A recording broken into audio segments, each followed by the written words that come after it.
চালমগজ আর পোস্ত দিয়ে একটা সুন্দর রেসিপি তৈরি করলাম। এটা জানি অনেকেই মানে রান্না করো আর খেয়েছো, কিন্তু আমার কিন্তু হেভি ভালো লাগে। আগে করেছি কিন্তু তোমাদের সঙ্গে শেয়ার করা হয়নি, আজকে তোমাদের সঙ্গে একটু শেয়ার করছি। দেখো, প্রথমেই আমি একটা বাটিতে নিয়েছি চালমগজ কিছু, আর হচ্ছে পোস্ত, কাঁচা লঙ্কা, জিরে। তো এটাকে পেস্ট করে নিলাম। তারপরে দেখো, এই যে পটল কেটে নিয়েছি, ঠিক এরকমভাবে লম্বা লম্বা করে কেটে ধুয়ে নিয়েছি।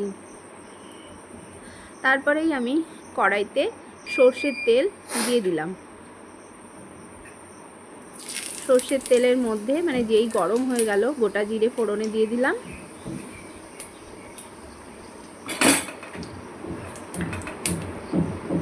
তারপরে আমি এর মধ্যে এক এক করে পটলগুলোকে ছেড়ে দেব। এই পটলের সঙ্গে আলু দিলেও ভালো লাগে, লম্বা লম্বা করে আলু কেটে দিলেও ভালো লাগে।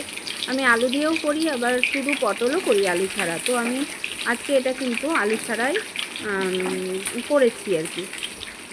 পটলগুলো সব ছেড়ে দেওয়ার পরে আমি এর মধ্যে ঠিক স্বাদ মতো নুন আর পরিমাণ মতো হলুদ গুঁড়ো দিয়ে দেবো। দিয়ে ভালো করে নাড়িয়ে চাড়িয়ে কষিয়ে নেব আর কি।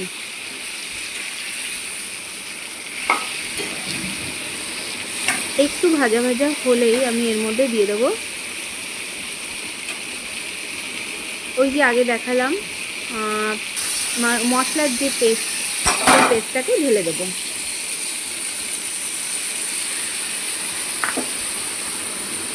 ঢেলে দিয়ে আবারও অনেকক্ষণ ধরে কষিয়ে নিতে হবে। সত্যি কথা বলতে এই খাবারটা মানে এই রান্নাটা কিন্তু খুব ভালো লাগে। রেসিপিটা অনেক সুন্দর। যারা খাওনি তারা ট্রাই করে দেখো। অনেকেই খেয়েছো, আমি মানে ফেসবুকেই দেখেছি, অনেকেই ভিডিও শেয়ার করেছে এই রান্নাটার।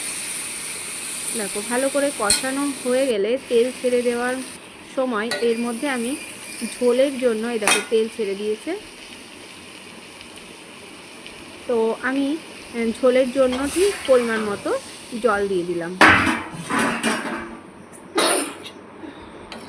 এটা একদম গা মাখা মাখা করলেও হয়, আরও ভালো লাগে, কিন্তু আমি একটু ঝোল রেখে করেছিলাম, কারণ মানে দুপুরে খাওয়ার জন্য তো। আর আমাদের বাড়িতে একটু সবাই ঝোল পছন্দ করে। আমি আর আমার মেয়ে শুধু ঝোল পছন্দ করি না, আর সবাই কিন্তু ঝোল পছন্দ করে। তো তার কারণে আমি একটু ঝোল রেখে করেছিলাম, কিন্তু দুর্দান্ত স্বাদ হয়েছিল। যেহেতু চালমগজ দেওয়া, চালমগজের স্বাদ কিন্তু আলাদা রকমের। আর আমি হয়ে যাওয়ার মুহূর্তে, নামানোর আগে আমি একটু চিনি দিয়ে দিয়েছি। মিষ্টি মিষ্টি হবে, মানে এই রেসিপিটা কিন্তু একটু মিষ্টি মিষ্টি হবে, তাহলেই ভালো লাগবে। তারপরে আমার রান্নাটা হয়ে গেল, আমি নামিয়ে নিয়েছি। দেখো, এটা যদি ঝোল কমিয়ে রাখতাম গা মাখা মাখা করে, তাহলে কিন্তু দেখতে আরও সুন্দর লাগবে। যাই হোক, আমি এইভাবেই রান্না করেছি, মানে আমি একটু ঝোল রেখেই রান্না করি।